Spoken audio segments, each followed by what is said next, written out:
নমস্কাৰ বন্ধু বান্ধৱীসকল সকলোকে মোৰ চেনেললৈ স্বাগতম জনাইছোঁ। অসম মীন মহাবিদ্যালয় ৰহাত কেইটামান প্ৰজেক্ট এছিষ্টেণ্ট আৰু ছিনিয়ৰ ৰিচাৰ্চ ফেলোৰ পোষ্ট খালী হৈছে। ইয়াৰ ছিনিয়ৰ ৰিচাৰ্চ ফেলোৰ পোষ্ট খালী আছে 5টা।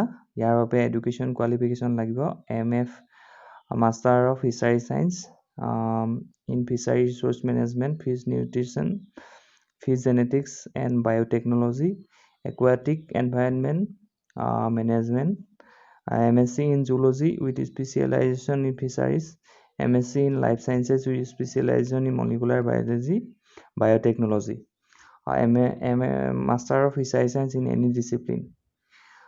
ইয়াৰ উপৰি আন এখন এডভাৰটাইজমেণ্ট ওলাইছে প্ৰজেক্ট এছিষ্টেণ্টৰ কাৰণে।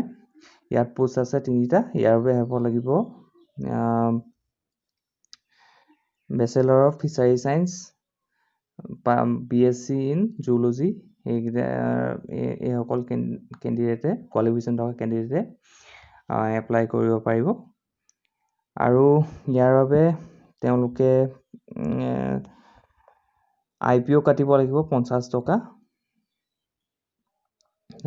জেনেৰেল আৰু OBC কেণ্ডিডেটৰ বাবে ST আৰু SC কেণ্ডিডেটে 25 টকা লাগিব। তেওঁ যিটো ইয়াত দেখিছে drone in favour of controller Assam agriculture university Jorhat 785103।